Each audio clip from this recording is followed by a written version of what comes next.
Imana ishimwe ubutari wabyara dekosika. Imana iri kumbwira ngo maze imyaka 7 nta mwana utarabyara, ugiye kubyara. Uyu ni umwaka wawe, ubutabazi bwawe bwageze. Elekota, wari umukobwa, wa mukobwa we barakubenze, umaze igihe kinini cyane ubukwe bupfa. Uyu ni wo mwaka wawe, ubutabazi bwawe bwageze, impinduka zirabaye.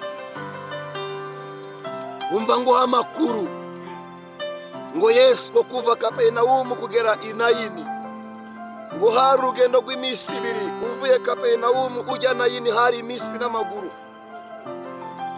Yesu ngo arabipima agira ngo senge Imana. Mwibuka ijambo ribavuga ngo twizere Yesu. Ngo abona ngo azasanga uyu mwana baramushinguye. Ngo arangira avuga ngo edone ekodre, ningenda iminsi 2 nzasanga uyu mwana baramushinguye. Umva ngo ijambo ry'ubuhanuzi, intego y'Imana ku buzima bwawe ni ukugira ngo udaseba. Intego y'Imana kuri wowe ni ukugira ngo udamwara. Niyo ntego y'Imana. Abanzi bawe baramwaye, ntabwo ugisebye. Bari bazi kuzakorwa. Yes, reka mbasubize ndifuriza umugisha w'Imana ukurikiye kuri Reka TV. Ubutari wakora subscribe nuyikore, like udukunde, hanyuma kandi nubishaka ukoreshe iyi link uyisangiza abandi, dufatanye kwamamaza ubutumwa bwiza. Hanyuma nitwa Mbabazi, hari ijambo Imana impaye kuguha muri uyu mwanya. Imana impaye ijambo rivuga ngo ongera wizere Yesu. Ongera wizere Yesu. Iri jambo rikuyemo byinshi. Turisome muri Yohana 14 ku murongo wa mbere. Yohana 14 ku murongo wa mbere hari ijambo rivuga ngo ntimuhagarike imitima yanyu, mwizere Imana nanjye mwizere. Imana ishimwe. Ntimuhagarike imitima yanyu, andosika edem ebron, mwizere Imana nanjye munyizere. Uyu ni Yesu ubwe wari uri kwivuga. Yesu agiye kujya mu ijuru nibwo yavuze aya magambo. Amwe mu magambo 7 Yesu yavuze agiye kugenda, harimo n'iringiri yavuze abwira abigishwa be. Arababwira ngo ntimuhagarike imitima yanyu, mwizere Imana eta enoe, ariko nanjye munyizere. Uyu ni Yesu yari arimo yivuga ubwe. Imana ishimwe. Yari arimo yivuga ubwe, aravuga ngo ntimuhagarike umutima. Abwira abigishwa, arababwira ngo ntimuhagarike imitima yanyu, mwizere Imana ari we Data, hanyuma ariko nanjye munyizere. Imana ishimwe. Hepfo hari amagambo avuga ngo mu rugo kwa Data hari amazu menshi, ngo iyaba adahari mba mbibabwiye. Ariko siho nagendereye cyane, nagendere kuvuga bavuga ngo twizere Yesu, twizere Imana. Amen. Naje ngira ngo abantu wenda bababona, murabona ko ndi ku musozi, ndahantu ku musozi niyicariye, simbabwiye ahari, ariko ndimo ndasenga Imana nanjye. Ariko hari ijambo mpawe n'Imana. Aya masaha iki gicamunsi ntabwo nzi aho dukurikiye uri, ntabwo nzi aho uri kutureba uherereye, haba ari mu gitondo, haba ari ku mugoroba, haba ari mu gica. Imana iravuze ngo niwizere. Imana irakubwira ngo nuyizere. Imana iravuze ngo haleluya. Imana iravuze ngo nuyizere. Tuhagarike umutima. Nubwo hari intambara nyinshi, wihagarike umutima. Nubwo hari ingorane nyinshi, wihagarike umutima. Nubwo ufite amadeni menshi, wihagarike umutima. Nubwo umaze igihe kirekire urwaye, wihagarike umutima. Rotaya sikanima edobini kodre emesha. Nubwo ku kazi bakwirukanye, ariko wihagarike umutima. Imana iravuze ngo wongere uyizere.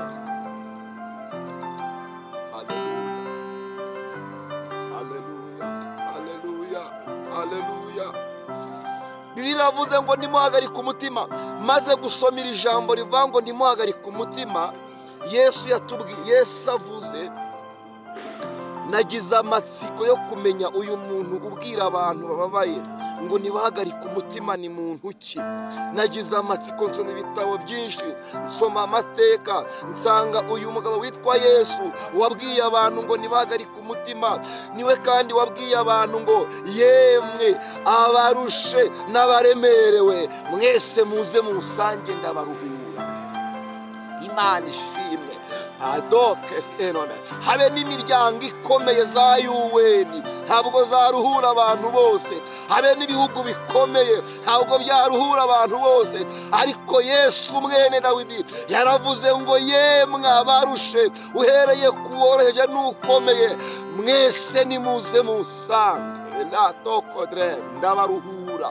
Turamushima Yesu niwe nyirihumure, turamushima Yesu niwe karuhura. Imana ishimwe. Yongeye guca kanzu tumushime. Nasomye amateka ya Yesu, nsanga Yesu ngo yamaze mu isi imyaka 33 n'amezi 4. Yesu yamaze mu isi imyaka 33 n'amezi 4. Nicyo gihe Yesu yamaze mu isi. Nasomye nsanga uyu Yesu ntiyigeze yiga, habe na garidiyene yize, habe n'ikiburamwaka. Yesu ntiyagiye mu mashuri akomeye, ariko enedron igitangaza niwe muntu ubasha gukiza indwara zabaye karande kandi ntiyize kuvura. Imana ishimwe, Imana ishimwe. Uyu mugabo witwa Yesu Kristo w'i Nazareti, indwara zabaye karande zimwe zo mu mutwe Yesu agukoraho zigakira, kandi ntiyize kuvura indwara zo mu mutwe. Natangaye cyane nsomye ijambo rivuga ngo nimuhagarike imitima mwizere Imana na Yesu mumwizere. Navuze ngo uyu muntu ubwiye abantu ngo nubwo hari batinyisha bere gutinya bizere Imana. Uyu muntu ni muntu ki? Nasanze atarigeze yiga, ariko indwara zabaye karande Yesu arazikiza.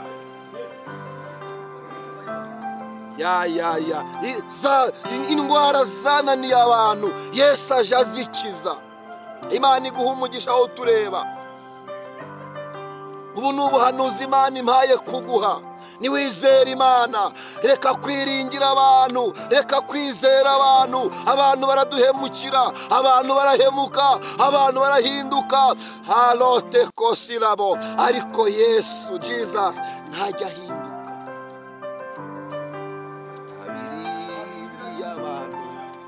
Barabahemukira ndetse baba abantu biringira abandi bakaba, ariko Yesu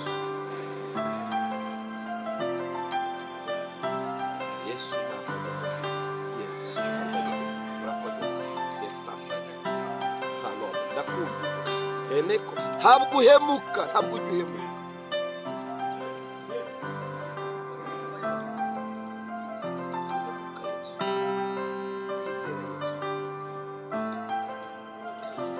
Reka nkubwire impamvu 4 cyangwa 5 zikwemeza kwizera Yesu, zituma wongera kwizera Yesu.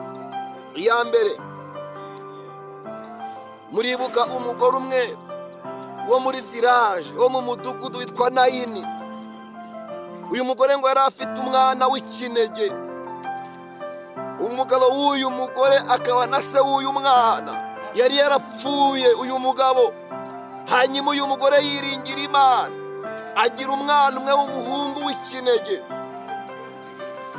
Bene wabo uyu mwana ngaza kurwara, amaze kurwara arapfa. Uyu mugore ngabwira Imana ngo Mana ntiwemere ko umwana wanjye bamushingura. Usomye muri Luka mu bice 7, bene wabo ngo barahaguruka baravuga bati uko byagenda kose umwana yapfuye, icyakurengeraga mu muryango wacu kirivuyeho. nawe ugiye gusubira iwanyu, ntuzongera kuba muri uyu muryango. Turakwaka amasambu, turatwara ibintu, ariko Yesu utarobanura ku butoni mu mahanga yose, umwubaha agakora ibyo gukiranuka aramwemera, ntazaguhana. Ariko Yesu uri inshuti, abantu bagenda, abantu bakuvaho, ariko detosika uyu mwene Mana, uyu Yesu ntiyakuvaho. Yesu ngo arabireba, ngo ari ahantu bita Kaperinawumu niho Yesu yari yibereye, ngo yari Kaperinawumu. Yesu amateka avuga ko iyi Nayini ngo kari akadugudu gato cyane, niko Bibiliya ivuga, ngo kabagamo ingo 34. ahangaha i Nayini ngo niko hanganaga. Imana ishimwe, Imana ishimwe. ngo wari umudugudu w'ahantu mu kabanga, ahantu mu gahegenyi hatagaragara, ariko Yesu ngo ari Kaperinawumu amenya ko hari umugore uri Nayini ufite ikibazo. Ndatangaza muri aya masaha, ahantu uri niwongere wizere Imana. Yesu amenye ko ufite ikibazo, cya kibazo cyawe Yesu arakimenye. Nubwo abantu bagutaye, ariko Yesu arakibonye. Nubwo abantu babinaniwe, Imana irabibonye. Enekota yasika, umva ngo uhanurire bya bindi batabona, Imana yabibonye. Shakosi edrome, umva wongere wizere Imana.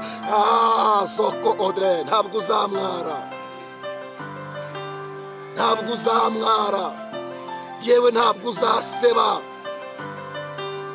Abantu bazi ko wari ugiye guseba, ariko birahindutse. Yesu ariyiziye, Yesu arahageze, agiye kuhagera.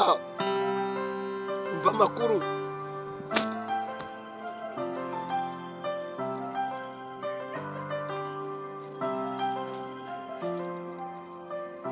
Imana ishimwe. Yesu ngo ahageze asanga abantu bose bateranye, bazi ko uyu mugore agiye kumwara. ngo abantu bari bikoreye ikiriba bagiye gushingura. Biravuga ngo Yesu yabatangiriye mu nzira. Ndagira ngo ntangaze ko hari ibyo bije iwawe kuguhitana, Yesu abitangiriye mu nzira.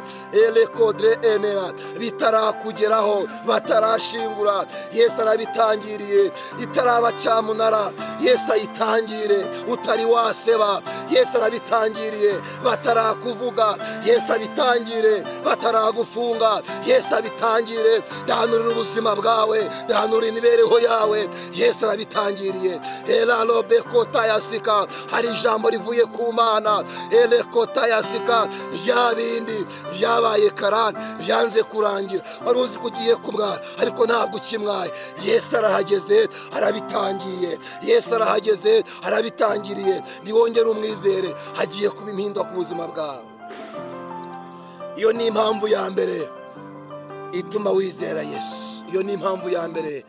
Impamvu ya kabiri, ngira ngo usenge Imana. Muribuka umuntu ngo wari umaze imyaka 38 arwaye, ari ku kidendezi.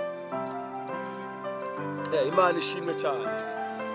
Hari umurwayi wari ku kidendezi cyitwa Betesida, ngo yaragize imyaka 38 arwaye. Ngo abantu bamunyuragaho bakahita bakagenda. Amateka y'ijambo ry'Imana avuga ko uyu muntu yagiye donc yafashwe n'iyi ndwara afite imyaka 9. Akimara kugira uburwayi afite imyaka 9, bamujyana hariya ku irembo ryitwa Ryiza, ngo hari ku kidendezi, ngo habaga irembo ry'intama, ngo niho intama n'inka zanyweraga amazi. Hanyuma ngo aya mazi ngo yazaga ahinduka rimwe mu mwaka, ngo umuntu wese ugiyemo ari uwa mbere agakira. Hanyuma ngo uyu muntu arahaja, ngo ababaga bafite imbaraga bakidumburamo, abafite abasunikamo bakidumburamo. We ngo bari baramurwaje igihe kirekire, byaranze baramuta baragenda. Nawe hari abantu bakurwaje, bageze aho bararambirwa baraguta baragenda. Hari abantu baguhaye, babona bibaye birebire baragenda. Hari abantu bakwishuriye inzu, bigeze aho baragenda barakureka. Hari abantu bishe minerivare y'abana bawe, bigeza baraguta baragenda. Ndagira ngo ntangaze, ubwo abantu bakurekuye Yesu aragufashe, ubwo abantu bagutaye Yesu araje. Ugiye kwakira impinduka mu izina rya Yesu. Hari indwara yabaye karande, ariko impamvu ebyiri byaranze nuko hatari harakaje Yesu. Igihe kiragera ngo Yesu ari magenda. Ndagira ngo senge Imana, Yesu ngo ari magenda, ngo agera ku kidendezi Betesida, ngo asanga uyu murwayi wari umaze iyi myaka myinshi ngo arwaye. Yesu ngo amubonye, Imana ishimwe, amenya ko amaze igihe kirekire arwaye. Haleluya. Yesu arakubonye, amenya igihe kirekire umanye ikibazo. Yesu arakubonye, amenya imyaka umaze ufite iki kibazo. Niyo mpamvu afashe ijambo rya nyuma ku buzima bwawe, aravuze ngo haguruka. Yesu ngo abwira uyu muntu ngo urifuza gukira. Muravuga amagambo menshi ati abantu barantaye. Yesu ati oya, urifuza gukira. Umva nkubwire, wowe udukurikiye, wowe uzadukurikira, Yesu avuze ijambo rivuga ngo urifuza gukira. Usubize ngo yego ndabishaka, umubwire ngo ndabishaka. Dekosi enema. Yesu aravuze ngo urifuza akazi, usubize ngo yego ndagashaka. Yesu aravuze ngo urifuza urugo, yego ndagarushaka. Yesu aravuze ngo urifuza umugore, urifuza umwana. Ubutabazi bwawe bwageze, isaha yawe yageze. Ntabwo bizagora Imana kugutabara no mu kanya gato kubusabusa. Imana nagutabara. Yesu ngo abwira uyu muntu ngo noneho ikorere ubwawe wigendere.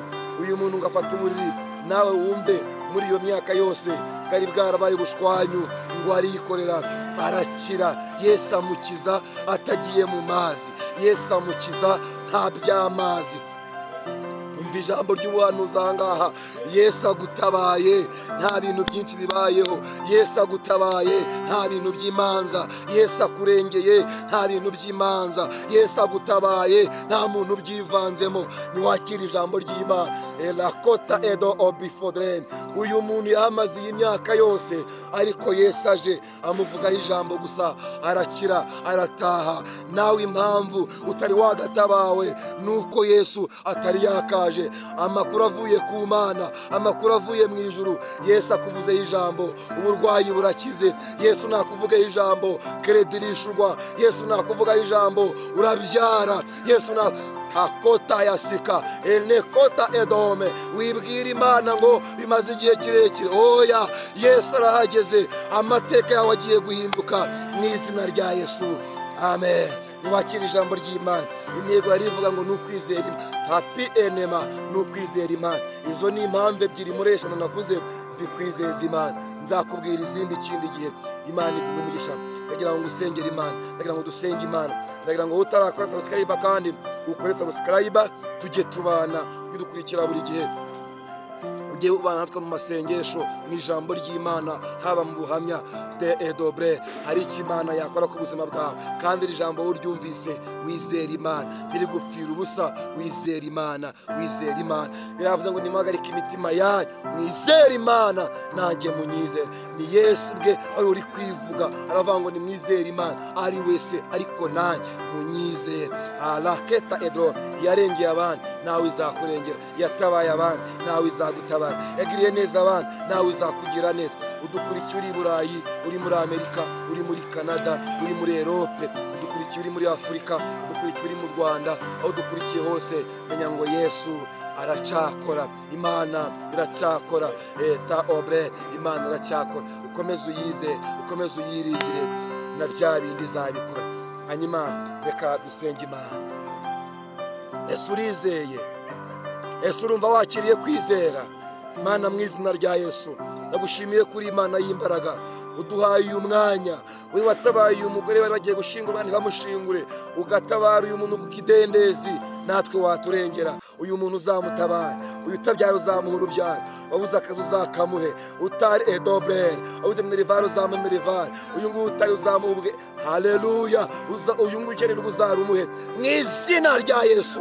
Iyi ndwara yabaye karande uzayikize. Uyu muntu utabyara, elekodrere, utabyara, eneko, uyu ni umwaka wawe, ugiye kwakira impanga. Enekoti ebrere, uyu ni umwaka wawe, ugiye kubyara hungu na kobwa wabuze akazi niko de ebrere ndiko ndikumva uyu ni umwaka wawe shala considere bifodere ushaka urugo uyu ni umwaka wawe barakubenze cyane ni eta adobrere ndikumvirwa rivuga ngo ubukwe bwawe bwari bwarapfuye bwapfuye rimwe bwapfuye kabiri warabirambiwe ariko iyi ni saha y'Imana umwaka wawe wageze we ni wizera Imana ubutabazi bw'Imana bwaje ku buzima bwawe impinduka zirabaye kuri wowe Pele kota yasika ndikumva Imana ivugana nawe utari wabyara ugize imyaka 7 utari wabyara ugize imyaka 4 ugize imyaka 10 utarabye talasika binima Imana iravuze ngo ubutabazi bwageze ele kodrere isaha yawe yageze akira ubutabazi akira kubyara akira guheka habaye impinduka ele kodrere Imana iri kuvugana nawe we babenze keshi wa mukobwa we ubukwe bwarapfuye barakubeshe la lobi ele kodrere Imana iravuze ngo uyu ni umwaka wawe this is time igihe cyawe cyageze iki ni igihe cyawe ineza y'Imana la lokesti enema we birukanye mukaze ejo bundi barakwirukanye Imana irambwiye ngo ninkubwire ngo ugiye kubona kandi keza gasumbye ka kandi abantu bazagukunda niko Imana ivuze etapi enema we basohoye mu nzu sobi enema Imana izaguhi hari umuntu mvuga edobinima Imana ivuze shalakota edo sinikoti ebo nikodre birakodre detast enema inzu yawe yari mu cyamunara kandi mu manyanga ariko Imana iravuze ngo ne eta enema ntabwo ikibaye cyamunara kosi enema wizera Imana kandi byo bizasohora hari umugambi w'Imana hari ubundi buzima hari ubundi buryo Imana izanye bagushimiye kubaye Imana bagushimiye ko ibingibi bikoze aba bantu bakiriza message bekosi enema mu izina rya Yesu amen amen amen amen Imana ikumpera umugisha Imana iguha umugisha hanyuma utarakora subscribe ukore subscribe hanyuma utarakora share ukore share iyi link uyisangiza abandi hanyuma kandi urayikinge udukunde ujye muri comment utwandikire uduhe ubutumwa tuganire hanyuma Imana iguha umugisha wifuza kuba waduha icyifuzo kuba se waduha igitekerezo inyunganizi musari nimero muri comment watwandikira kuri WhatsApp waduhamagara Imana iguha umugisha nitwa Mbabazi cyane